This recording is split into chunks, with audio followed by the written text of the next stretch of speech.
अब से कुछ देर पहले यह खबर आई कि चुनाव आयोग परसों कोलकाता में सभी दलों के साथ एक बैठक करेगा, जिसमें चुनावी रैलियों में कोरोना के नियमों की अनदेखी पर चर्चा की जाएगी। वहीं इस वक्त प्रधानमंत्री नरेंद्र मोदी राज्यपालों और उपराज्यपालों के साथ कोरोना को लेकर एक वर्चुअल बैठक कर रहे हैं। यह सब सिर्फ इसलिए क्योंकि कोरोना अपने विकराल रूप में आ चुका है। सिर्फ 10 दिन में हर दिन मिलने वाले कोरोना मरीजों की संख्या 1 लाख से 2 लाख तक पहुंचने को है।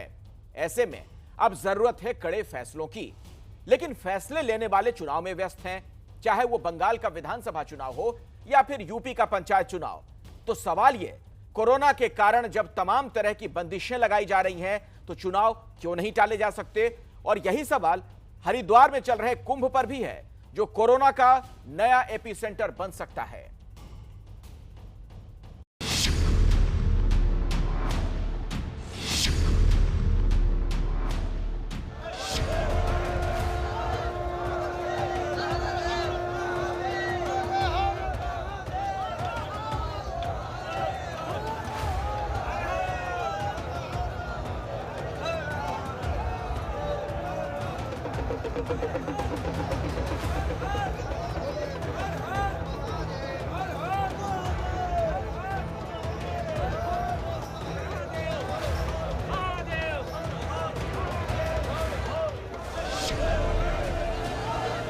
इन तस्वीरों को देखिए और समझ जाइए कि देश जिस संकट से गुजर रहा है उसकी वजह क्या है।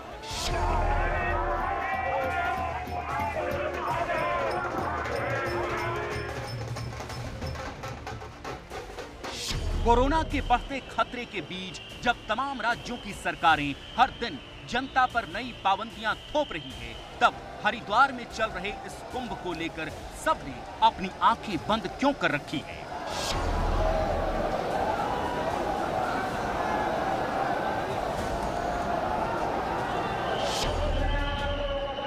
क्या आस्था की लहरों में डुबकी लगा रहे ये लोग कोरोना के खतरे से मुक्त हैं?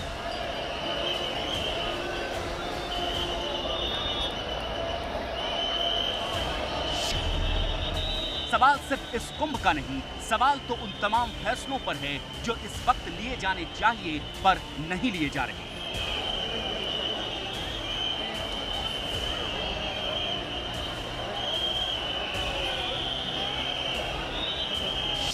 सरकारी कर्मचारी है, मास्क लगा के बिना खड़े हुए हैं, लोगों से आपका चलान कर दो 1000 रुपए का।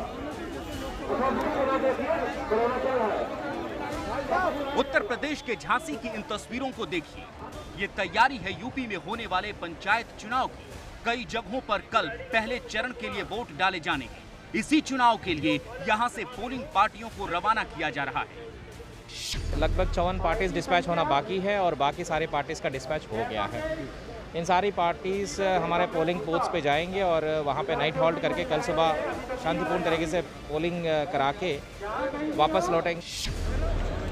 लेकिन पोलिंग पार्टियों को रवाना करने के नाम पर यहाँ जो मजमा इकट्ठा किया गया, उसके बारे में किसी के पास कोई जवाब नहीं है। सैकड़ों लोगों की इस भीड़ के साथ डीएम से लेकर एसएसपी तक सब मौजूद है, लेकिन किसी को भी इस भीड़ में कुछ गलत नहीं दिखा।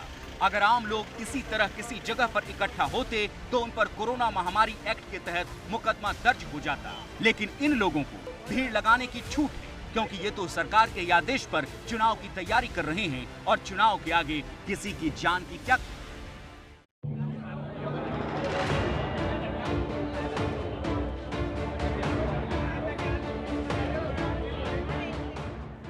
इसी तरह अलीगढ़ में बैंक के बाहर लगी ये भीड़ उन लोगों की है जो पंचायत चुनाव के लिए चालान जमा कराने आए। इनमें से कोई जिला पंचायत सदस्य है, कोई ब्लॉक सदस्य है, कोई प्रधान पद का दावेदार है, लेकिन किसी को इस बात का ख्याल नहीं कि जिस तरह से वो यहाँ इकट्ठा है वो कितने बड़े खतरे को दावत दे रहा है। उम्मीदवारों और उनके समर्थकों की ये भीड़ सोशल डिस्टेंसिंग के नियमों की धज्जियां उड़ा रही थी। लंबी लंबी लाइनों में लोग एक दूसरे से चिपक कर खड़े हुए थे। अपना नंबर पहले लगाने के लिए बैंक की खिड़की पर एक साथ कई लोग टूट पड़ रहे थे, लेकिन जिले के किसी अधिकारी ने इसे रोकने के लिए कोई इंतजाम नहीं किया। अरे खूब डर हुआ है कोरोना, जब कोई बैंक के बारे सुने फार्म ले लें, अपने घर जा कर लिख दे दें। तो सही है, व्यवस्था ना है तो कागज जमा करने, स्टेट बैंक में कागज जमा करने के प्रधान के कोई व्यवस्था नहीं है। यहाँ धूप बहुत सारी पड़ रही है। कोरोना की कोई चेतावनी भी नहीं है? अरे चिंता तो कुछ भी नहीं है। यानी डर सबको लग रहा है, लेकिन चुनाव के आगे कोरोना का ख्याल किसको है? कानपुर, झांसी, हरदोई, रायबरेली, अयोध्या, गाजियाबाद, सहारनपुर व भदोही में पंचायत चुनाव होना प्रस्तावित है। इस हेतु संपूर्ण व्यवस्थाएं कर ली गई हैं। पिछले 1.5 महीने में इन जनपदों में निरोधात्मक कार्रवाइयां की जा रही हैं, जिससे कि चुनाव सकुशल संपन्न हो सके। इन 18 जनपदों के कुल 19,774 मतदान केंद्रों के 51,036 मतदेय स्थलों पर मतदान प्रस्तावित है। तो यूपी में पंचायत चुनाव की इन जबरदस्त तैयारियों के बीच आपको राज्य की राजधानी लखनऊ की ये तस्वीरें भी देखनी चाहिए।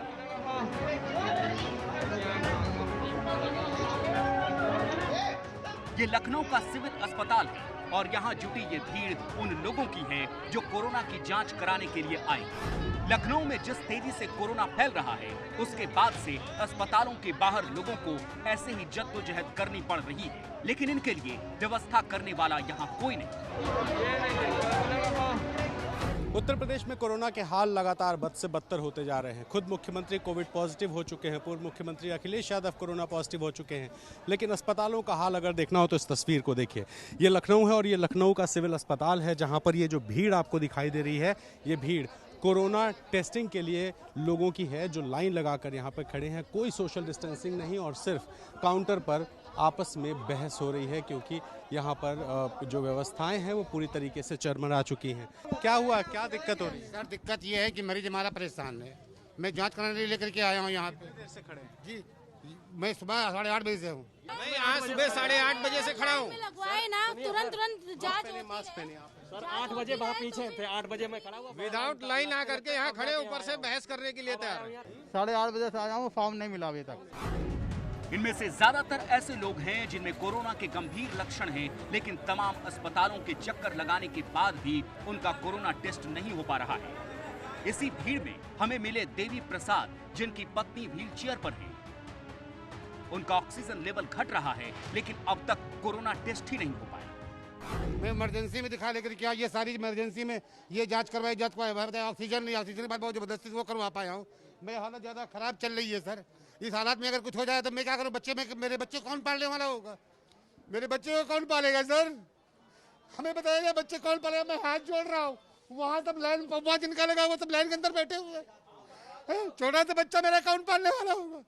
उसके बाद सारे लोग बेवकूफ बना रहे हैं हमें। यहाँ पे अधिकारी नहीं आया आप लोग? कोई अधिकारी नहीं पूछने वाला है सर, यहाँ पर कोई नहीं पूछने वाला है। सिस्टम की बदहाली के शिकार ऐसे कई लोग इस लाइन में सिर्फ इंतजार कर रहे हैं, और ये इंतजार कितना लंबा होगा उन्हें भी अंदाजा नहीं, क्योंकि लखनऊ में हालात ऐसे हैं कि पहले टेस्ट का इंतजार, फिर टेस्ट रिपोर्ट का इंतजार, फिर अस्पताल में बेड मिलने का इंतजार, और यहाँ तक कि शमशान में भी इंतजार ही करना पड़ रहा है। उत्तर प्रदेश की राजधानी लखनऊ में जिस तरीके से कोरोना के केसेस बढ़ रहे हैं, लोग बहुत बड़ी संख्या में मर रहे हैं, और इस वजह से जो अंतिम संस्कार करने की प्रक्रिया है उसमें लकड़ी तक की कमी हो गई। इसके बाद प्रशासन ने आनन फानन में अब लकड़ियों की व्यवस्था शुरू की है। आप देखिए, मैं मौजूद हूँ भैंसाकुंड घाट पर, और भैंसाकुंड घाट पर स्थिति ये है कि अब यहाँ लकड़ियाँ मंगाई जा रही हैं ट्रकों से, और ये लकड़ियाँ यहाँ रखी गई हैं। दूसरी जो तस्वीर है वो तस्वीर बहुत भयावह है। वो तस्वीर है चिताओं की। बिल्कुल सामने यहाँ से लेकर दूर तक जितनी आपको दूरी दिखाई दे रही है, ये सब चिताएं हैं जो लगभग जल चुकी हैं, और अभी पीछे की तरफ यानी कि घाट के पास लोगों की लाइनें लगी हुई हैं। तो इस तरीके से यहाँ लकड़ियों का ढेर और दूसरी तरफ चिताओं की एक लाइन दूर तक आप देख सकते हैं, और ये मंजर बताता है कि किस तरह के हालात हैं कि लोग मर रहे हैं, और मरने वालों की अंतिम संस्कार के लिए लकड़ियों की कमी के बाद अब लकड़ियों की व्यवस्था की गई है। कोरोना के नई मरीजों की संख्या के मामले में यूपी देश में दूसरे नंबर पर आ चुका है। उत्तराखंड में भी पिछले एक हफ्ते में कोरोना का ग्राफ बढ़ने लगा। इसके बावजूद जहां हरिद्वार में कुंभ पर कोई रोक नहीं लग रही, वहीं यूपी में पंचायत चुनाव का शोर है। तो क्या कोरोना के वक्त में इन्हें टाला नहीं जा सकता था? तो यूपी में अस्पतालों से लेकर शमशान तक जो भयावह तस्वीर दिख रही है वो सरकार की तैयारियों पर बड़ा सवाल है। अगर 1 साल बाद भी लोगों को टेस्टिंग के लिए इतनी जद्दोजहद करनी पड़ रही है तो क्या ये सरकार की जिम्मेदारी नहीं? यूपी में सिर्फ 4 दिनों में कोरोना से होने वाली मौतें दोगुनी हो गई हैं। 10 अप्रैल को प्रदेश में 9,587 केस मिले और 36 लोगों की मौत हुई। 11 अप्रैल को 12,748 केस और 46 मौतें। 12 अप्रैल को केस बढ़कर 15,276 हो गए और मरने वालों की संख्या 67 पहुंच गई। 13 अप्रैल को 13,604 केस मिले जबकि 72 लोगों की मौत हुई। जब हर दिन मरीजों की संख्या बढ़ती जा रही है, ऐसे हालात में पंचायत चुनाव कराना क्यों जरूरी है? भारत निर्वाचन आयोग और राज्य निर्वाचन आयोग से मैंने ट्वीट करके अपील की है कि चूंकि कोरोना का लखनऊ में बड़ी तेज़ी से प्रभाव बढ़ रहा है, एक तरीके से कहर बरपा हो रहा है, लोगों की जान बचाना जरूरी है, चुनाव तत्काल कराना जरूरी नहीं है। जो बात एक सांसद को समझ आ रही है, सरकार उस पर विचार करना भी जरूरी क्यों नहीं समझ रही? सोचिए, पंचायत चुनाव के लिए कल जब एक बार फिर लोगों की लाइन लगेगी तो कोरोना को फैलने से कौन रोक पाएगा?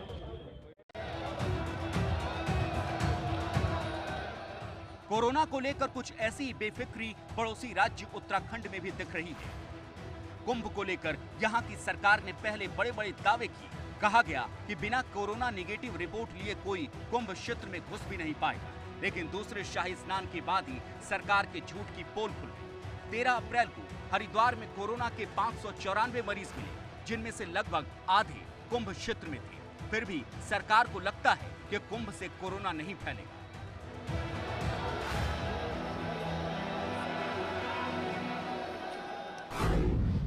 और गंगा के पास है, माँ गंगा का अवरोध धारा का पूरी तरह बहाव, आशीर्वाद ये सब लेके जाएंगे तो उससे तुलना नहीं करनी चाहिए। ये स्नान कर रहे हैं, पूजन कर रहे हैं, जप कर रहे हैं और कोरोना महामारी को समाप्त करने के लिए अनुष्ठान कर रहे हैं। इनकी आस्था निश्चित रूप से बड़ी ताकतवर है। कोरोना महामारी इनका कुछ नहीं कर पाएगी। ये आस्था पूरे देश को बचाएगी, पूरे विश्व को बचाएगी। जाहिर है, जिन्होंने अपनी आंखों पर आस्था की पट्टी बांध रखी है, उन्हें कुंभ में कोरोना का खतरा नहीं दिखेगा। लेकिन सवाल है कि फिर आम लोगों को नसीहत क्यों दी जाती है? क्या सारी जिम्मेदारी उनके ऊपर छोड़ दी जाती है? आज ही केंद्र सरकार ने एक बड़ा फैसला किया। कोरोना को देखते हुए 4 मई से शुरू होने वाले सीबीएसई की 10वीं की परीक्षाओं को रद्द कर दिया गया और 12वीं की परीक्षा फिलहाल स्थगित कर दी गई। सवाल है कि जब परीक्षाओं को स्थगित किया जा सकता है तो फिर कुंभ और चुनाव को लेकर ऐसा ही फैसला क्यों नहीं किया गया? दिल्ली में कोरोना के खिलाफ केजरीवाल सरकार का बड़ा ऐलान। केजरीवाल सरकार ने school, sports club, banquet hall को अस्थायी कोरोना अस्पताल में तब्दील करने का आदेश जारी कर दिया है। आदेश के मुताबिक 2 चरण में इन जगहों पर 875 बेड्स बनाए जाएंगे।